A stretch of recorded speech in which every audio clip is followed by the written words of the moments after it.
Robert Moynihan with Inside the Vatican magazine on October 3rd, 2025, the eve of the Feast of St. Francis. And I have the pleasure of talking to a man who works dawn to dusk to supply liturgical items for churches around the United States and anywhere around the world. And it's Dr. Richard Duplantis, who lives near New Orleans in southern Louisiana in Lafayette. Richard, good to see you. Good to see you, Rob. Yeah. So you're a man who calls in the morning at 6 a.m. to Italy and to Spain, and you make orders of chalices and other religious items from the very best producers in the world. And then you stay in your shop all day. You supply orders to priests, to parishes, to monasteries, everybody who needs candles and other religious items, vestments, chalices. You are a supplier. And we wanted to talk about your life and why you do this. Okay. Well, it's something that I was an altar boy as a child, and I served Mass for the Latin Mass and then the Transitional Mass, probably about 9 years, but I never stopped serving Mass. I always felt it was a great honor. And when I was in college, if I attended Mass and there was no altar service, I would step up out of the congregation and step onto the sanctuary, to the altar, and serve Mass. I mean, I knew what to do. And same thing, I had an old retired priest who's deceased now, and he was celebrating Mass about, 30 minutes from my house. And I heard about him, and I went and introduced myself, and I said, I know all the Latin prayers, and I know how to serve that Mass. I said, would you like me to, come help you? And he said, sure. So I was serving Mass for him to celebrate a Latin Mass. And this was actually, I guess in the 80s and the early 90s. And so I would go serve Mass for him and answer the prayers and do all the actions of the altar server, altar boy, as it was called back then. And then I had the opportunity, many, many years later, my son was starting to serve Mass. He wanted to be an altar server. I encouraged him. And so he was going to serve Mass one Sunday and at the chapel. And so we went to Mass. I went to Mass with him. And the other older guys that showed him the ropes didn't show up. And so I said, look, don't worry, son. I said, we've got this. And I told Father Chester, also, I said, you have a casket to fit me? He said, I think we can do something. We can find something. He said, great. I said, I'm going to serve Mass with my son. So it was a great honor for me to serve Mass with my son and participate in the liturgy and kind of pass that on and show him, how important it is. And he never outgrow the service to God. And I never felt embarrassed or too old to be on the altar. I always felt privileged, a great privilege to be that close to the celebration of the Mass. And as a kid, I would look into the priest, and only the altar boy could see what was going on because it was a Latin Mass. And I was always taken by the seriousness of the priest and the look on their face, and how, when they said the words of consecration, how focused they were and how meaningful it was to them. And that's what gave me my faith. It nourished my faith to be that close to the liturgy, to the consecration in the Mass, and always loved my faith, and always on that journey, as we all are, and doing whatever I can. And so I've always had a love of all the beautiful furnishings, the chalices, the candlesticks, the beautiful statuary, vestments. And so, I don't know, it's just something that I've always had an affection for. Okay. Richard Duplantis, Southern Liturgicals, not too far from New Orleans in Louisiana. You have a website, southernliturgicals.com. Your phone number is 1-337-456-5892. And you're giving really your life to adorning the altars of the United States of America. And let's talk about the type of items you have available.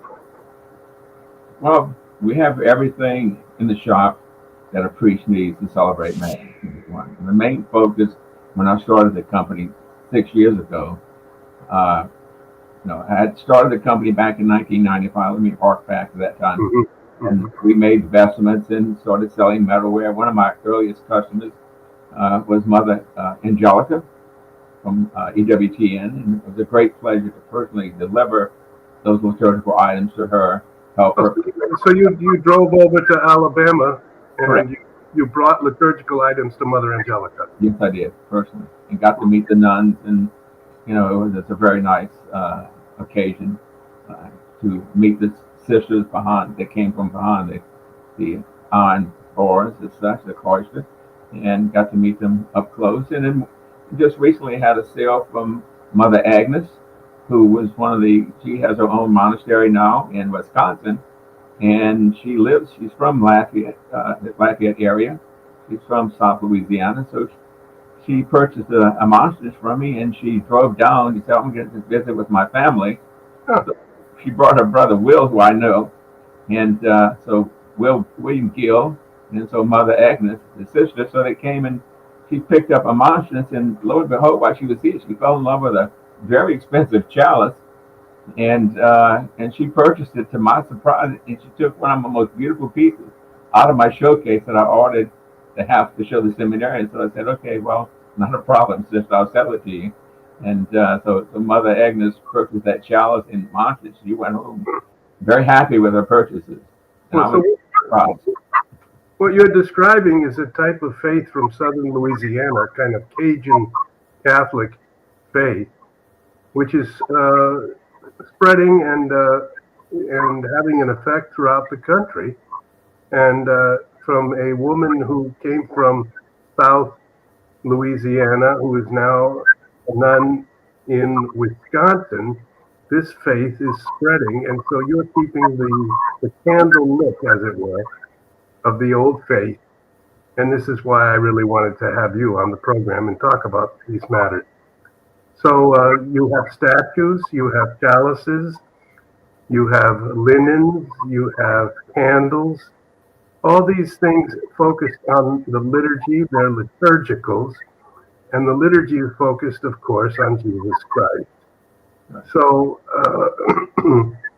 so you're doing your part against a type of secularization of our age. You're trying to keep the sacred available and present in our time. Is that correct? Yeah. I also have a section for the laity. I have beautiful rosaries from Girelli's in Italy, which are the finest you can buy, lifetime guarantee. And I have a lot of spiritual books because besides just supplying things like rosaries and sacramentals, statuary, I want the people to educate and become closer to their faith, to learn more about their faith. So within the last year, I've thrown my attention on the laity side for spirituality books. And so I order from several different companies, and I get the latest books that are published in spirituality from Sophia Press.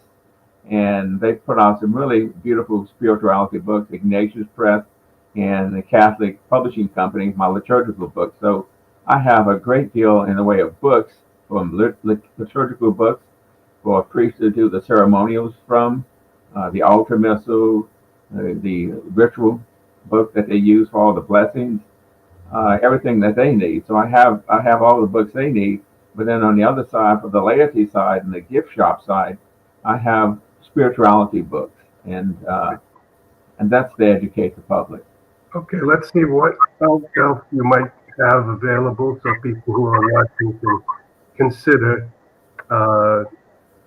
everything that you have available. What else do we have? So I've got quite a selection of chalices, as you can see. These are very beautiful chalices. They're made by the top artisans in the world. I seek the top people in the world to work with. The people that I work with do commission work for the Holy See. And I'm very fortunate and grateful to be able to work with these individuals. They're such talented men and women that do this work. And, this is top quality stuff. And that's what I have in my shop. I have the best of the best, I feel. When you say top quality, what are these chalices made of? The chalice composition can be brass and gold plated. and the cup can be sterling silver, and then the chalice itself can be made of solid silver. And that's up to the individual when they make the purchases. It all depends on their financial situation, because some of these chalices are very inexpensive and some are very expensive. It can be as much as $25,000, $35,000 for a chalice, depending on what you want. I made a custom chalice for a customer. It was handmade, all solid silver. The chalice weighed about 8 pounds, actually, and that's a lot of silver. But then you talk about the workmanship that went into the chalice, and which is a die and art. To make a chalice by hand is a die and art, and so that was a $25,000 chalice, and the price was even up from that to have a special piece made. If an individual wants the chalice made and wants certain things on it, we can do whatever they want. If they can show me a drawing, and I give that idea to my artisans, they make sketches. I give it to the customer, the seminarian or priest, and they give me the go ahead that that's what they want, and then they make the chalice from that picture. Okay, what is it that some people like to have on a chalice? They like to have a themed chalice. A lot of times they like to have the Blessed Mother, the Holy Family. They like to have Saint Joseph. Like to have Christ on the cup. They like to have the life of Christ. I have a chalice that has the baptism of Christ. It has the Last Supper. It has the resurrection. It has the crucifixion. So it has actually the life of Christ carried out on the chalice with symbols. All right. So they're quite beautiful, and those are usually coming from Italy and from Spain. And you're saying Europe, yeah, different. I deal with several different countries. I'm dealing with different countries, and what I feel is the best that the world has to offer is what's in my shop. And you said that you've experienced some difficulty with the new tariffs of Donald Trump as you import these items. Yeah, well, we used to have what's called an HTS code that we use when the chalice is shipped to us. I provide that to the shipper, the vendor the artisan who made the chalice. And then when customs sees that HTS code in the documentation, it's usually waived and there's no tariff, but that has changed. And sometimes we are being the HTS code for duty free on certain religious items like chalices and things that go on an altar or statuary or an altar itself. That there used to be no duties, and then now at this point in time, we're not sure how that's going to be regulated. It changes from day to day, actually. But I pay the tariff. I don't know if people understand when a foreign country gets, a tariff is laid on a particular country, like 15% for Europe, that I have to pay the value of that chalice times 15% of that value in duty fees on that chalice for me to receive it, or I don't get the chalice. You pay the duty fee, and then they ship you. Then they send you release the chalice to you from customs, and that's usually how that works. And the carriers, like be it FedEx or DHL, which is international, and or even UPS, all these do international work. They negotiate on your behalf, and they deal with customs directly because they're the carriers. And but it's customs makes the final decision that you're going to have a duty and how much it's going to be. And so every now and then I get a surprise, not a good surprise. So okay, with it, it's a challenge in the business. Are there also chalices produced by manufacturers and artisans in the United States? Yes. We have people in the United States that make chalices. They're nice chalices. And I want to speak to the quality of the European chalices. We could get chalices in the United States, but the quality as far as the workmanship and the craftsmanship of the chalices that I get from Spain and from the European countries, it just outclasses what we produce. They have these artisans, and the art of making a chalice has been handed down from generation to generation, and it's a family thing. And so these talented people, this trade is taught in the family, and we don't have that in the United States. Okay. What else do we have here? So we've got statuary. Okay, let me speak to this chalice. We spoke about a custom-made chalice. This is a beautiful chalice that was made for a seminarian, and this is what he wanted. He on the other side of the chalice is the Pietà, but he wanted Mary Magdalene on the base of the crucifix, looking up, and you can see, the detail in that work is just amazing. What they did by hand. This is with a chisel and a hammer. You have to, in silver, in all silver. And then he wanted the angels on the base, where the old covenant and new covenant were portrayed in the chalice. It talks about people, seminarians want a theme chalice. They wanted to represent something. They wanted to say something, an expression, something that they have deep faith in, a deep affection for. So this particular seminarian wanted to have the transition from the old covenant with the angels from the Ark of the Covenant, and then also the New Testament, the New Covenant, with the crucifix for the Pietà theme, crucifixion, and then Mary Magdalene on the back. On the patent, as you see here, this is solid silver, and that's all done by hand. You have to appreciate this was done by a chisel and a small hammer into that silver, and this is Our Lady on the back of the patent on the side. It turned out to be a beautiful chalice. It really is. All right. So when these are lifetime chalices, Father? Oh yeah, this chalice is going to be a museum piece one day. It's a museum piece now. It's a one of a kind. There's not another chalice like that in the world that exists, and I wouldn't let that happen until the artisan break the mold. We're not making don't ever. We're not going to make another chalice. I respect my customers, and he wanted a custom-made chalice, and he's the only person in the world with this chalice. Wow. And so it's a beautiful piece. Okay. We do custom work. If someone has a chalice that they want certain things on the chalice, I can make it happen with the artisans I work with. How expensive would such a chalice be?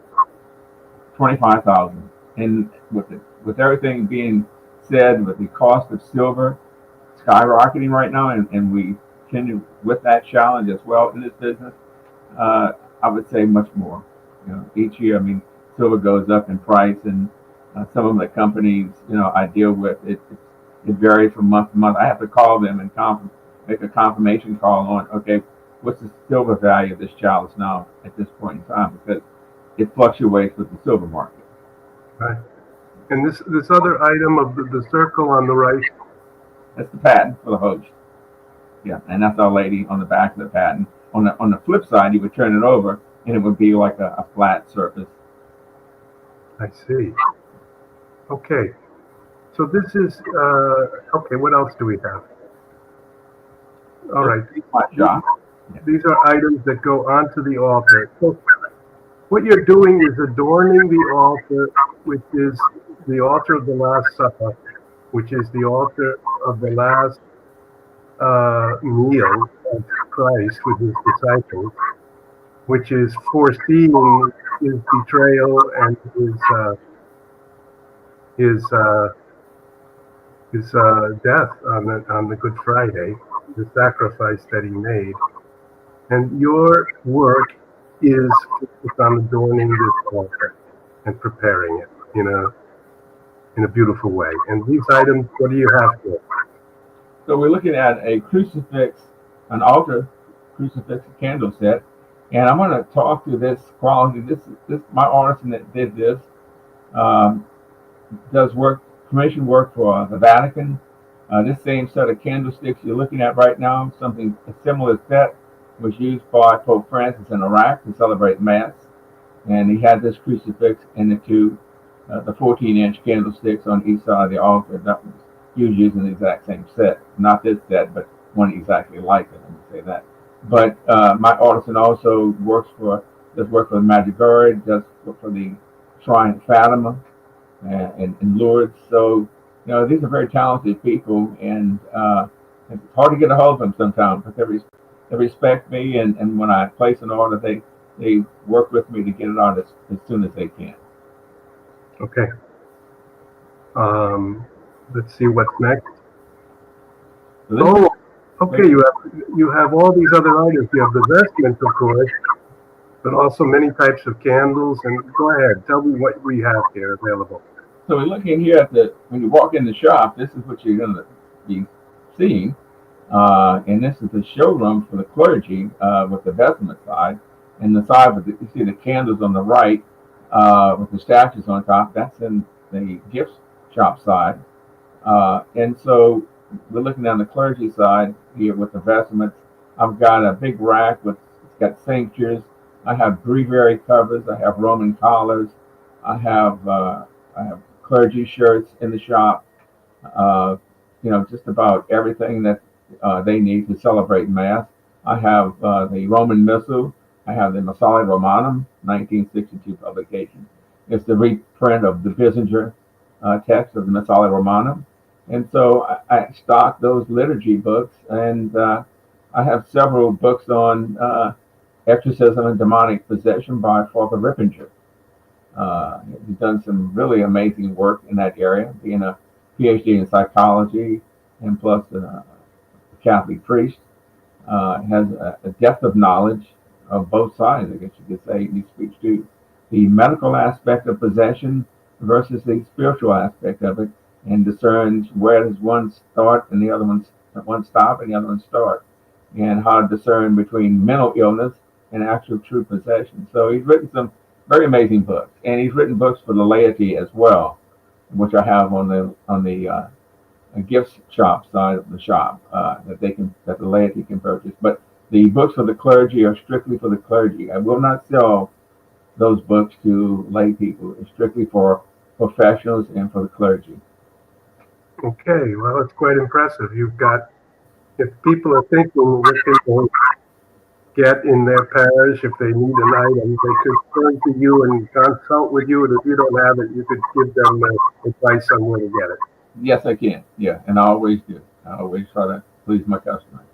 Oh, Old adage, customers king, is still alive and well in my business and in my shop. So that's right.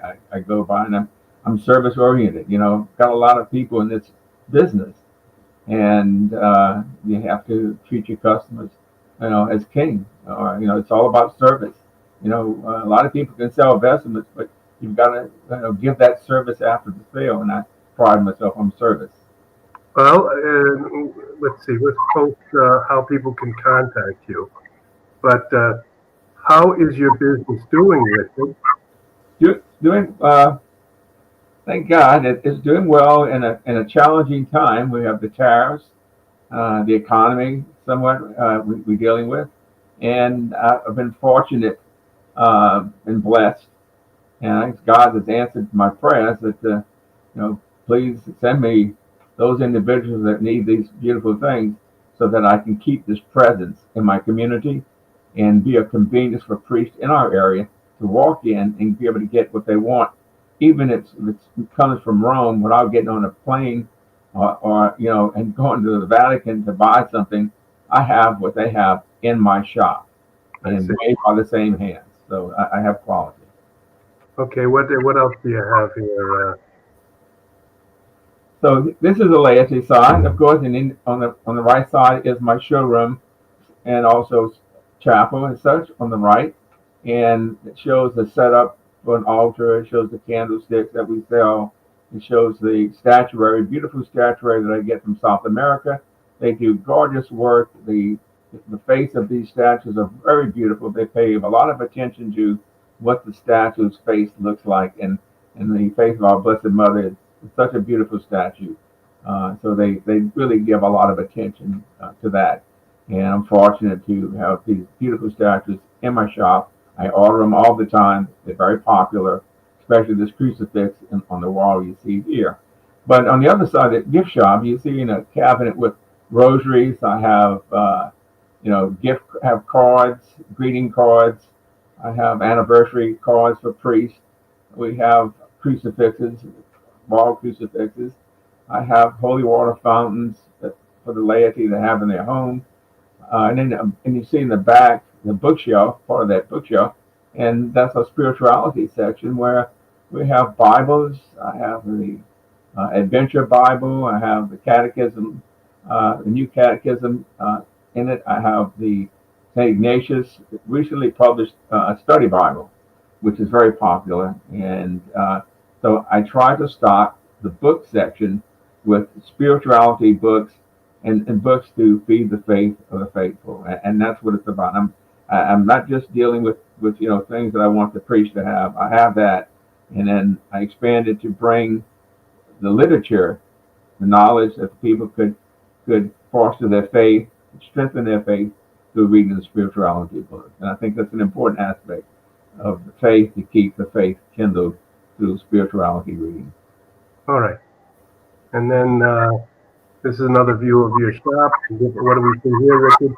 So this is a flag in the foreground here, and I saw these flags, and this was saw for Mother flag. This was for August. We're now in the flags changed, and it's a way for people to profess their faith, to show their faith, and to evangelize, I guess you could say. And so this month is the Holy Rosary. So I've got a beautiful flag of Our Lady holding the Rosary. It's blue and white, Mary's colors.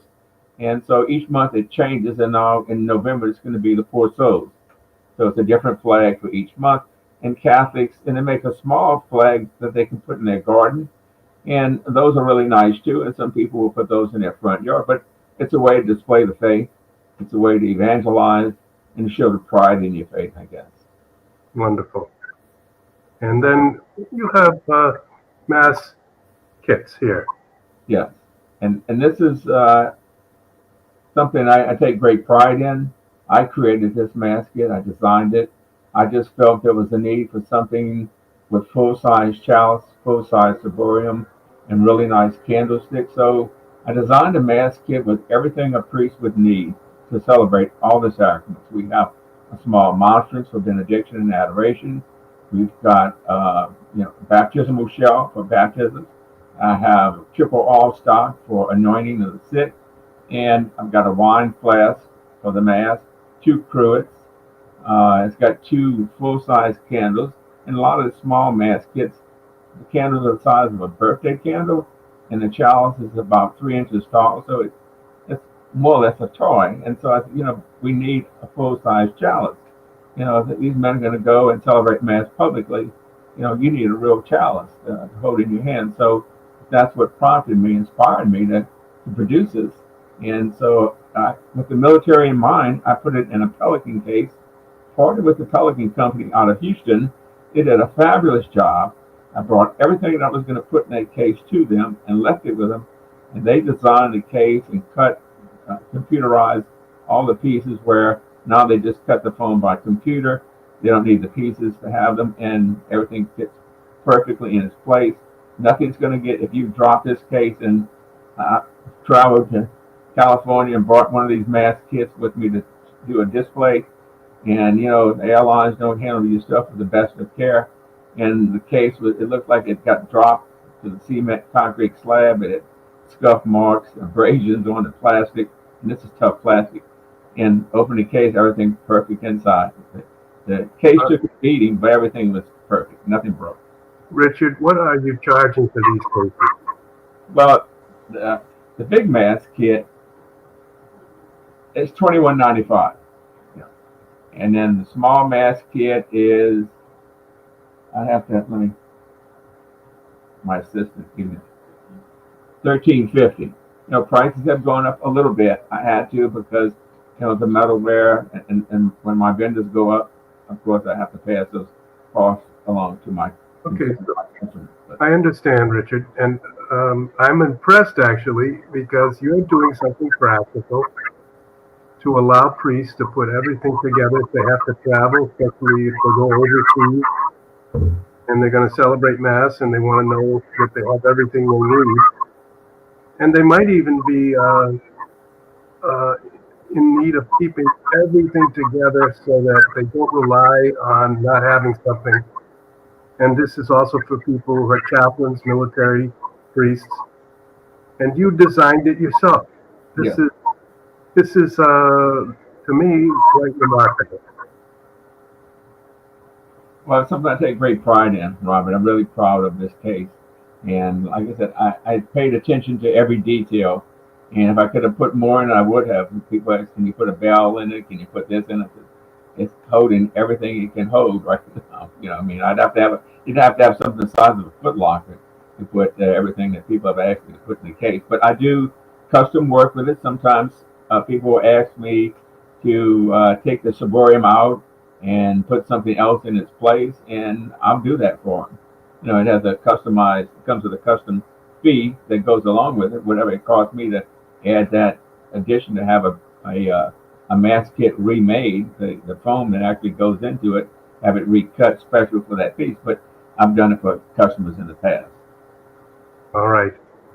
So this is one of the most impressive things that you offer, and I appreciate you for doing everything. And then this is a close-up of it. Yeah. And so you can see the difference between the large mass kit, which is more comprehensive, but the small mass kit has everything, and it has everything in respectable sizes. You still have a 1.5-inch, 9-inch candle, which is a very nice candle to celebrate mass. You've got candle followers, so you're not going to have wax splitting everywhere, and you have a full-size chalice, a nice crucifix. The candlestick set is respectable and nice. Holy water sprinklers, triple all stock. The cruets in the foreground. You see they have boxes for the host, for the priest to carry the communion that's host in, and for the priest celebrate's host. And they're large enough, and they keep it fresh. It's sealed pretty tight, and it's going to keep the host fresh as they travel. So those are very valuable to the priest. Okay, so this is the mass kit that you offer for priests. I get a lot of orders at ordination time. As an ordination gift, it makes a wonderful ordination gift for a seminarian being ordained, for him to receive a mass kit at ordination time so that he can celebrate mass when he travels. And that's when sales really go up in the mass kit. And I sell a lot of the small mass kits, of course, because of the price range, and they want something that the priest can use to celebrate mass. Now, I've sold the large mass kit to for retreats. The Acts retreat out of Baton Rouge, they purchased one, and 40 Days to Life in Austin, they purchased a mass kit because they're all over the United States, and they have a chaplain that celebrates mass, and so they wanted a mass kit, and so they turned to me for the mass kit. And I suppose if we recall the COVID year when it was difficult often to find a mass, and the priest would travel maybe to a house or to some small place, he would need to have something like this if everything was ever shut down again. Correct. And some people, I have had customers purchase them to have this in their home in case something happened, that they could have a priest come in their home and celebrate mass, and would have everything that they needed. And so the large case would contain everything they need to celebrate mass. The small would as well, but some people prefer to have the large case so it can have benediction, and some lay people have purchased the case for that purpose. We have a viewer actually live with us right now, Darna Lama. I'm not sure if that's where this person is from. If you could tell us, can the travel mass kit be purchased for home use for visiting priests, including liturgical stole and relic? So, yeah, a lay person can purchase the kit to have at home for the priest to come to their home and celebrate mass. I don't have relic. They're very hard to get a hold of. You have to have a bishop's permission to obtain a relic. I think there's a religious community in Rome that will dispense relics, but you have to have a letter, certificate from your bishop stating that you can possess a relic if you're not a priest. And so, but no, I don't supply relic. I do have prayer cards with third-class relics, though, which can be purchased with a little prayer to that particular saint. I have the various saints, St. Jude, my patron saint, the third-class relic. And so they make these third-class relics and explain that it's something that touches a first-class relic. So if you have a rosary and you go to a church and has a relic of St. John Vianney, you touch your rosary to that reliquary, and you have a third-class rosary, and that's how it's made. Okay, and you have literature or pamphlets which explain the use of every item here. So that do you have some type of literature with these mass kits? No, I don't, and usually they're sold to priests, the majority of them, and they know what to do with everything in the mass kit, but there's not a pamphlet that goes with it. No. Okay. Then the next item here. What do we see here, Well, Richard? this past summer, I had the great pleasure of taking part in the Liturgy Summit, the conference at Menlo Park in California with the Benedict XVI Institute Liturgy Summit, and this is Cardinal Sarah, and great privilege to meet him. And I actually grabbed him long enough so he could sign the book God or Nothing, which was a very beautiful book. I've read most of it. A very interesting life story about the cardinal, coming from a remote part of Africa, rising to the heights of the church as the prince of the church, and just an amazing life story about him and his testament to his faith. But it was a great pleasure. He also celebrated a pontifical high mass, which I never attended personally, and it was absolutely beautiful. It was like being on a retreat for 3 days, attending these pontifical high masses, sung masses. The choir that they put together was just tremendous.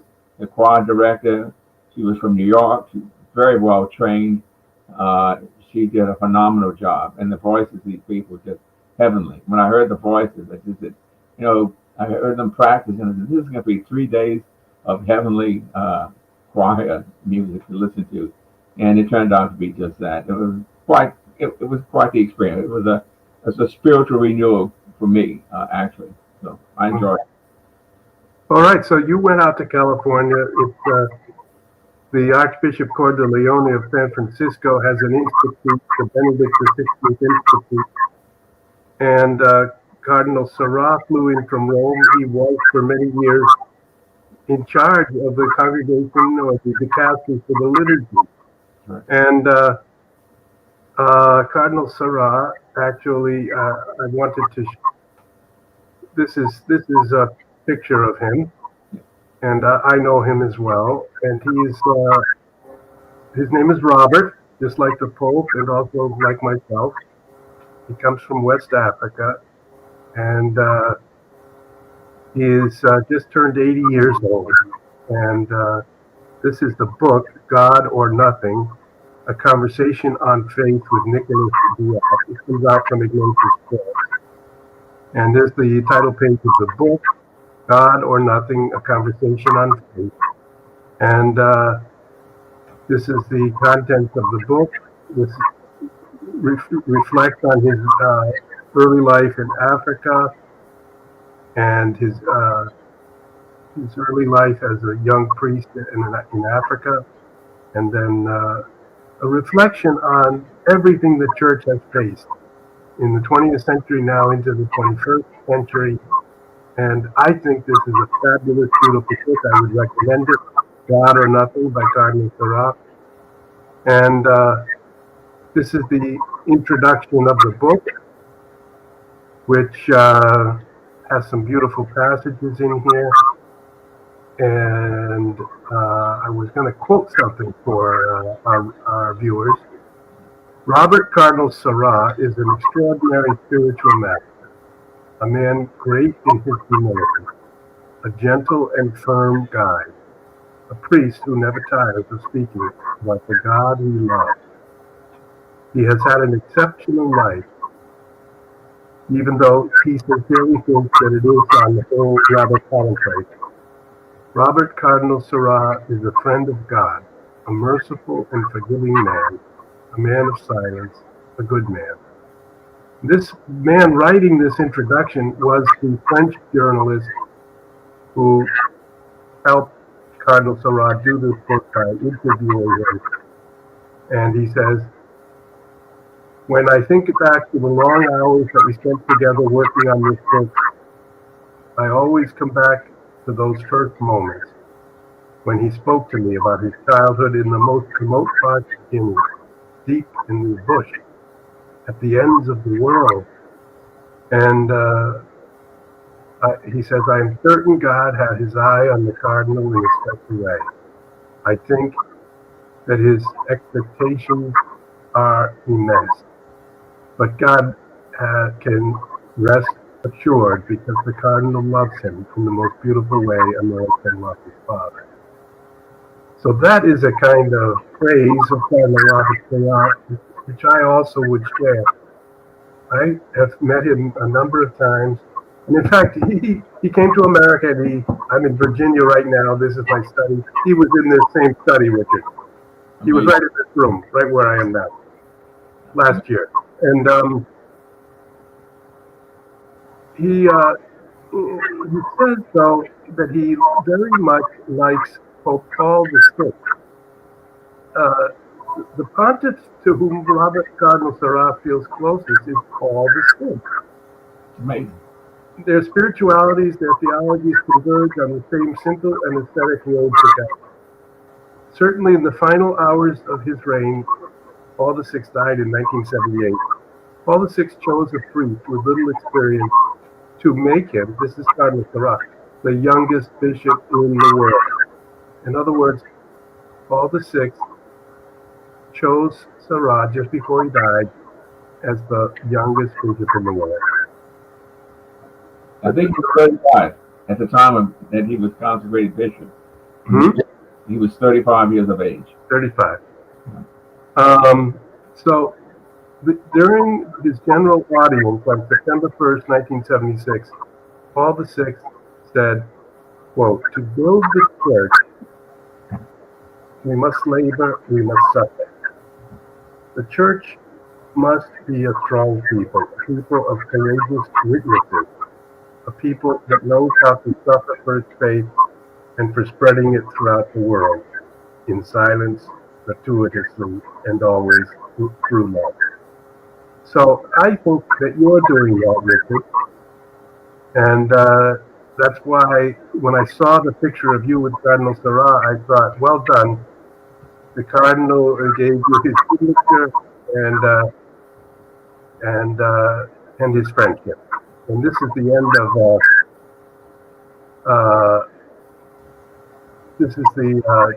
the end of the introduction to this book by the French journalist Nicolas Diat. And I recommend to everyone to consider picking up a copy of God or Nothing by Cardinal Robert Sarah. So, let's put this back on here. There you are with the good Cardinal. We have a little reverb. Why is that happening? Do you hear that? I don't hear on my side. Okay. I'm sorry. Very sorry to viewers. Let's move forward here. What else do we have? So this is Cardinal O'Malley, Sean O'Malley from Boston. Cardinal Sean O'Malley, retired now from the Archdiocese of Boston in Massachusetts, a Franciscan. And he's standing next to you there. And he's one of the most holy of our cardinals. He's a very simple, wonderful man. What else can you tell us about him? Very nice. It was nice to meet him. I went to introduce myself to him, and of course he told me his name. I knew who he was, and just very, very friendly. And he and two other Franciscans, when he came in, they were in session, and he was looking for a bottle of water. And of course, I sponsored the snack bar, which was right next, and I got put right next to the snack bar, which was nice. And everybody was going to go to the snack bar for a Coke or for a snack during the intermission or during the conference. And so, and he was looking all over, and I didn't have any water. And but very nice. He gave a very nice homily. He celebrated a pontifical high mass, of course, on Wednesday of the conference, and very beautiful mass. I went to Holy Communion to Cardinal O'Malley, and found him to be very delightful and very, very approachable, easy to talk to, and he had a good sense of humor. He gave a give a nice homily with a little bit of humor mixed in with it, and really impressive individual, of course. Yeah. Well, Sean O'Malley in Italy, the Italians and in Rome say he is your American Padre Pio because he's very simple and very faithful. And then the person watching, Richard, had this to say. Thank you for the relic answer, especially regarding home use of the mass kit. I am watching from close to Ithaca, New York, near Cornell University, not too far from Franciscans and Benedictines.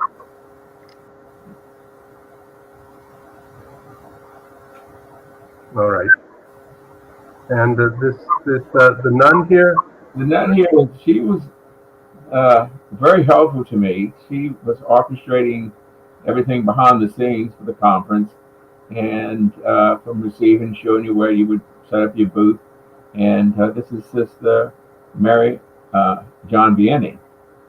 And so I asked her to pose with me in front of my banner. You can see the mass kit in the background, and that's what I brought to that conference. I couldn't bring all my chalices and vestments and candlesticks on such a trip to California. And I usually pack things in my car and drive within driving distance when I go to conferences and convocations. But and this particular event was a little bit too far to drive with all that stuff, and so I brought just the mass kit. But she was a big help, and enjoyed many conversations with Sister Mary John Vianney. All right. And Richard, once again, you're hobnobbing with the important people in the church. Yeah, and this is, of course, Archbishop Salvatore Corleone, and we're in front of my banner, holding one of my beautiful chalices, crafted in Italy, my artisan in Italy, and does beautiful work. And he actually personally invited me to the conference and asked if I would be one of the sponsors, be interested in sponsoring the conference, which I agreed to. And so didn't know what all that entailed, and one of his personnel got in touch with me, and we worked out the details, and I was one of the sponsors of the summit. Okay, so Archbishop Salvatore Cordileone, who has been a wonderful Archbishop for San Francisco, but not in the easiest circumstances. No, not at all.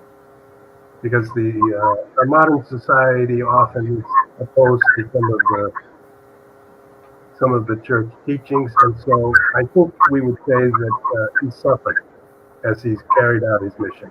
Yeah, definitely. Yeah. So a shout out to Archbishop Cordileone. Heart of a lion. Cor is heart. De Leone. Cordileone is heart of the lion. Lion heart. And there he is. What's happening here? And this is a very special picture and something I look forward to. I didn't know if he was going to go along with it, but it's a tradition when you present a sacchetto to a prelate, bishop, archbishop, cardinal, that they will give you their sacchetto in exchange. And so here you see the archbishop giving me his personal sacchetto, and he has the other sacchetto that I brought him in his left hand, and so that's a very special moment for me.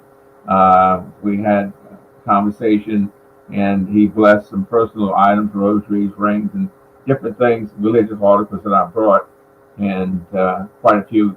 He was kind of, thought it was kind of funny when I pulled out of the bag and had 10 different items for him to bless, and but he graciously blessed the items for me, and we spoke, and it was a very beautiful conference, and I was just, I guess, very happy to take part in it, and it really kind of boosted my spirituality to witness those 3 pontifical high masses and to be around all these very wonderful people high in the church hierarchy of the church itself. So it was, quite gratifying.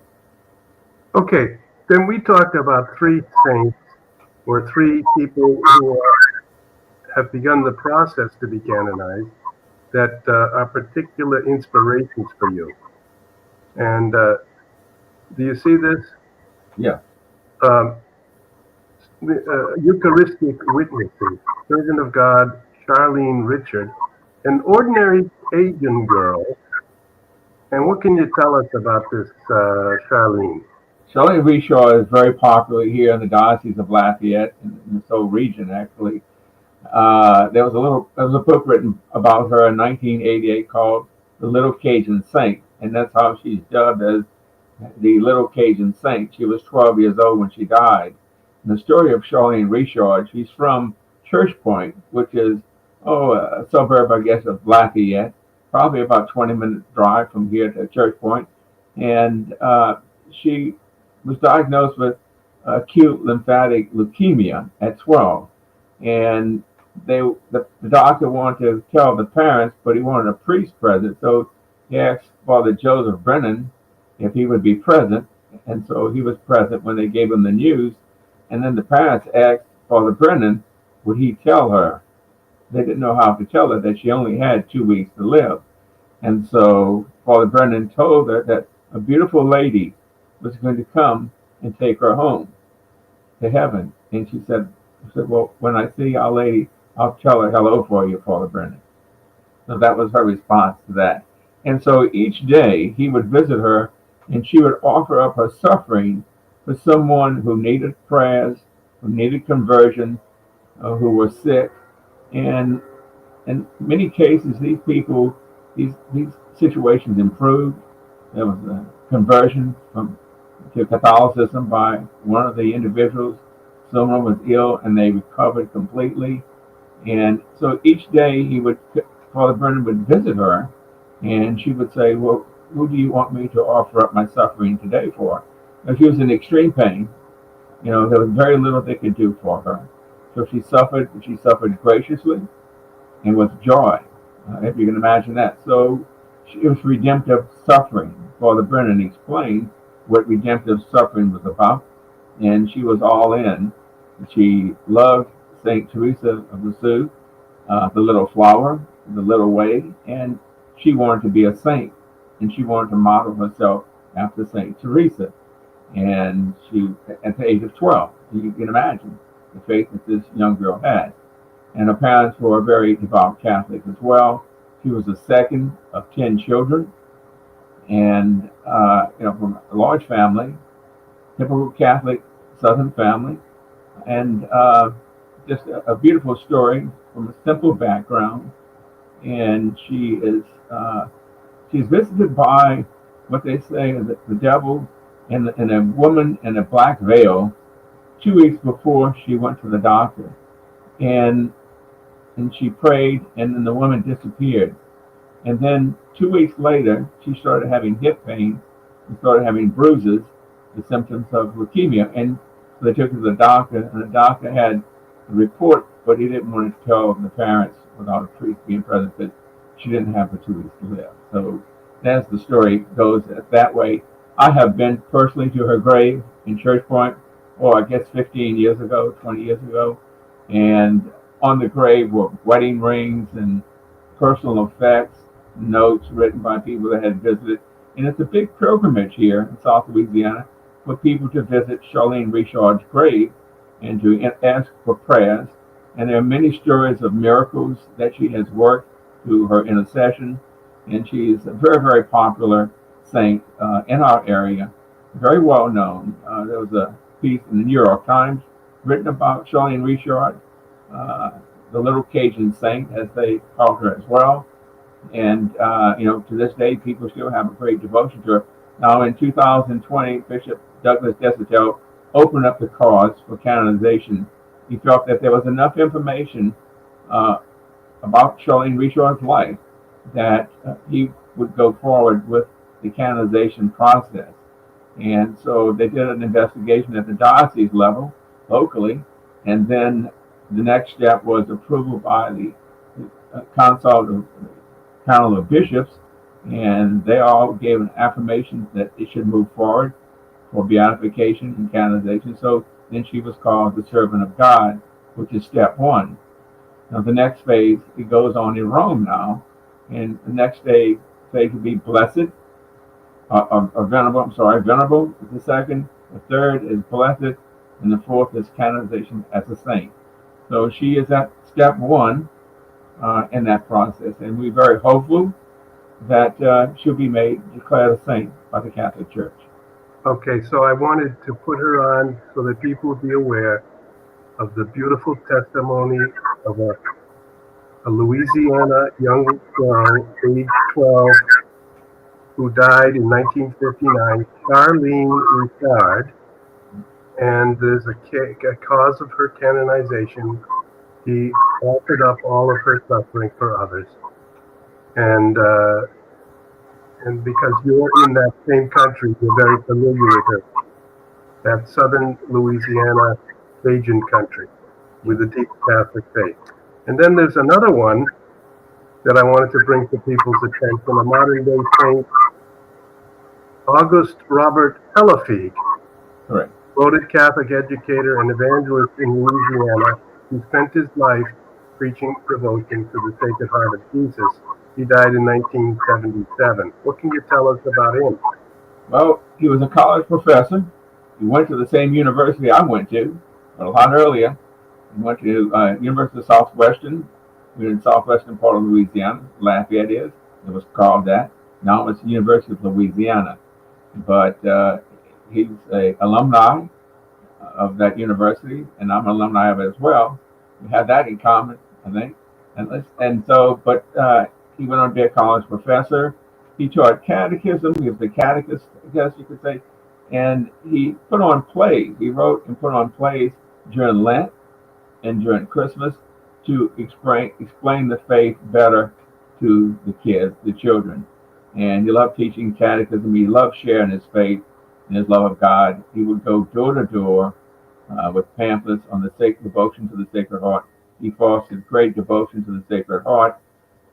He received a pontifical medal recognized by the church, by the bishop at the time, and he was awarded a medal, a pontifical medal for service to the church, which he had given all of his life. And he led a simple life. He lived in a 2-room house with no electricity, and his life was wrought with sacrifice. And there was never a sacrifice too great for him that he would be willing to do. He made a great deal of sacrifices in his life, and that's what people said, that he was a man of great sacrifice, a person very personable, very joyful, and filled with the love of God, and was infectious the way he shared that faith in God and faith in Jesus Christ. So he was an evangelist, I guess you could say, and a layperson evangelist. And by his example and by his deep faith, spread the faith to others. So there is a cause for his canonization. Correct. He's a servant of God as well. He's in step one. He's also deemed a servant of God, and his cause also is in Rome, as is Charlene Richard. All right. So I like people to be aware of these causes, because it could be that this could be a spiritual help to some people to resort in prayer to the intercession of these very special holy Catholic people from Louisiana. True. Yeah. We're very fortunate. Very fortunate. And then there was one more man that you spoke to me about, and that is LaFleur. LaFleur. This is it. And do you see this? Yeah. Okay. So Tell me about this man, and what is the state of his thoughts? He was a priest. correct. He was a Catholic priest. And in 1941, he volunteered to be a chaplain with the permission of the bishop. He was allowed to be a chaplain. He was ordained to the priesthood in 1938. His first mass was celebrated in Opelousas.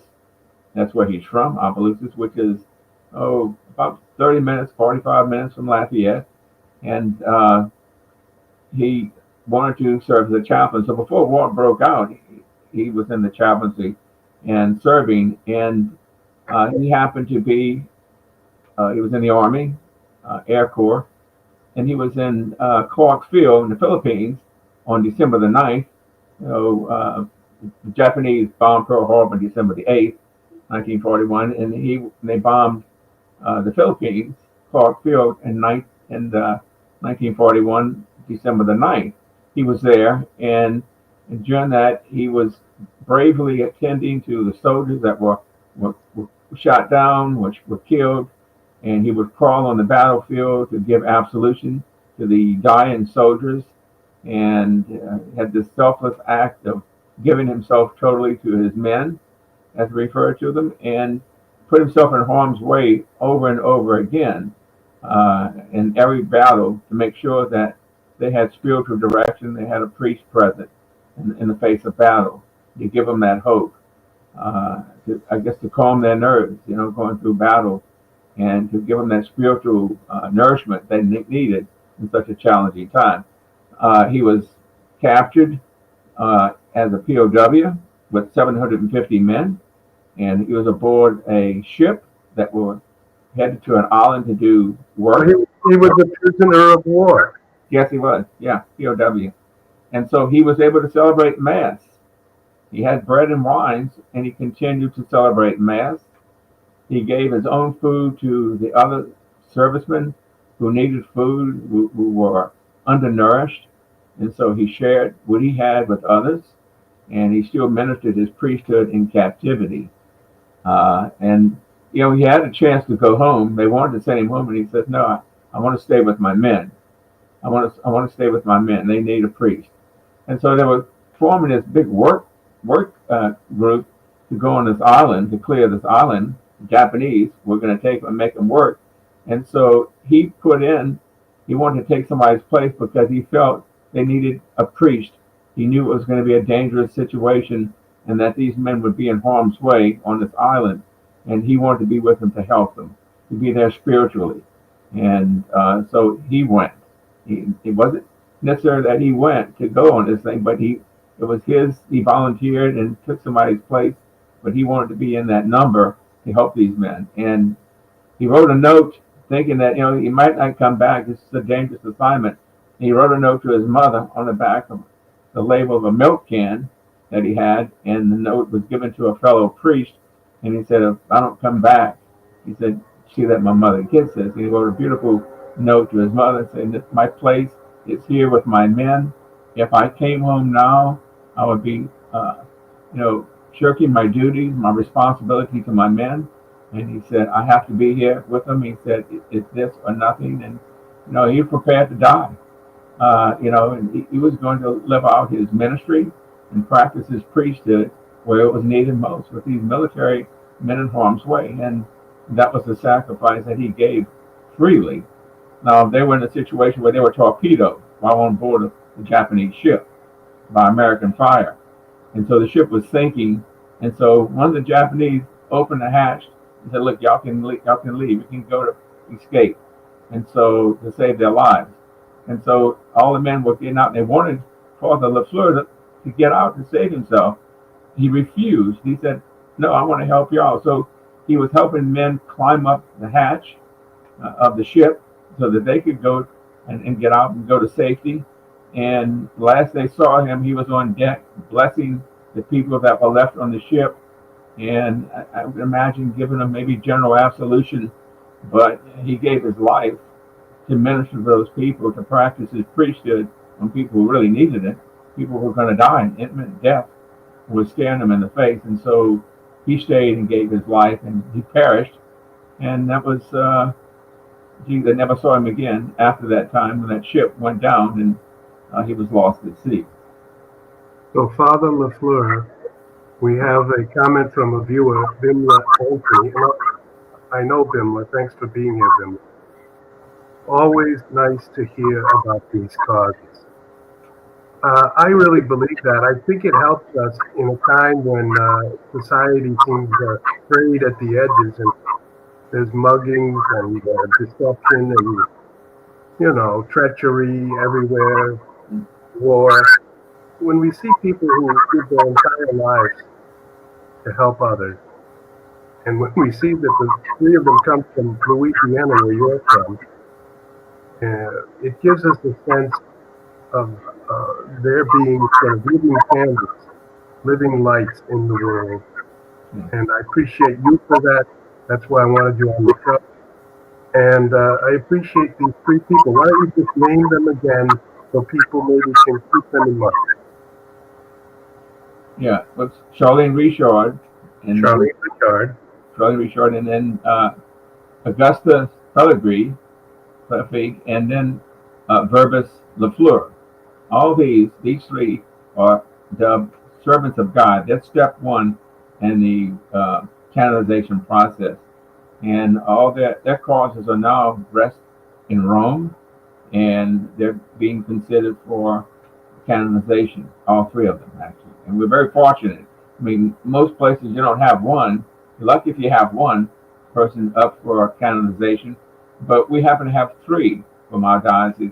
I think Lafayette's a very special place. I live here, and there's no other place I want to live. I've heard people say, the weather's beautiful in California, but, if you fall on the sidewalk, they'll walk over you. But he said, in Louisiana, it's the most friendliest people you're going to find anywhere in the world. And I think he was pretty accurate. And that was my experience when I came to Louisiana to go to college. And so, it's the people of this community and the people of rich and deep faith. And I'm going to brag a little bit. And the bishop, I would be remiss if I don't mention this. The bishop would be maybe disappointed, but we have 46 young men studying for the priesthood, which we're all proud of. So Lafayette, Louisiana, diocese. Yeah, Lafayette has a very large number of seminaries.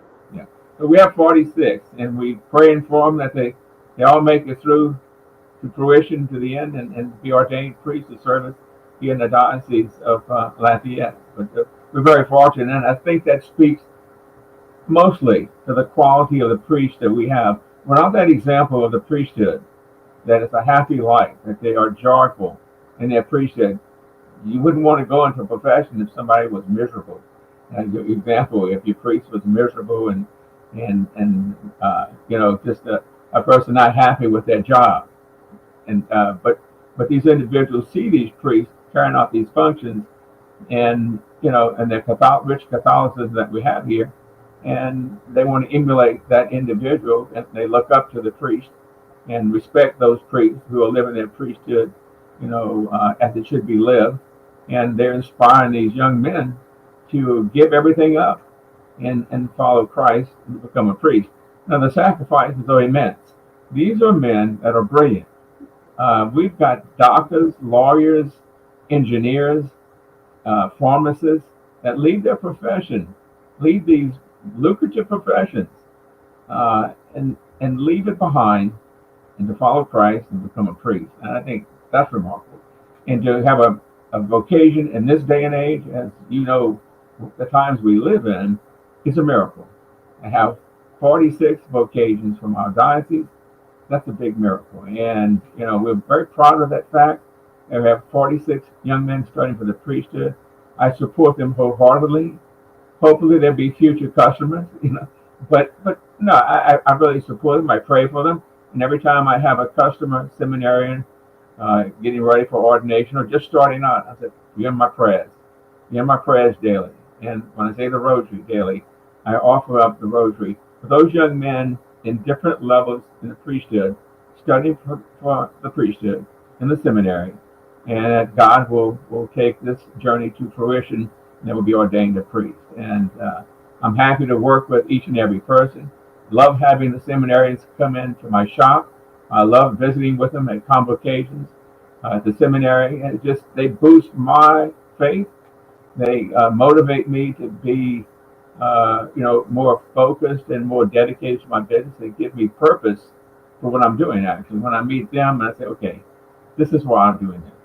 Because of the great joy that I see them they have in their heart for the faith, And when I see them looking at my chalices, and it's like Christmas morning, they're looking at these beautiful chalices, and it just makes me very happy to see the joy and look on the face of these seminarians with deep faith that they're sacrificing marriage, a family, children, staying in one place for more than 6 years, and they travel and move around, but they do it for their faith, they do it for Christ, and I can't help but admire them and support them in every way I can. Well, Richard, this has been a little bit of an unusual program, but what we've really come up with here at the end is an introduction to all of our viewers to the Catholic spirituality of Southern Louisiana, which you represent, these three servants of God represent, which these 46 seminarians represent, which the Bishop of Lafayette, Louisiana represents. And so I appreciate you so much, Richard.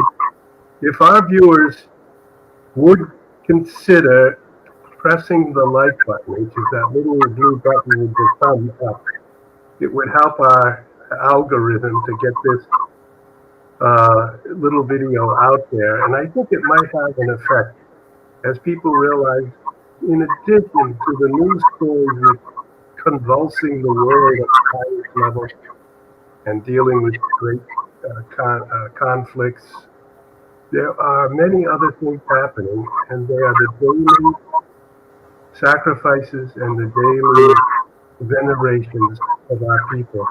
And you represent that, Richard, and I appreciate you so much. Thank you, Robert. It's an honor, real honor to be on this program and to be interviewed by you. Like I said, you interviewed 4 popes in the past, and visited many cardinals throughout the church, and then you're taking your time to visit me with me today and to speak with me and do this video. I'm honored and thank you and humbled by it. Thank you very much. Thank you, Richard. Best to everyone.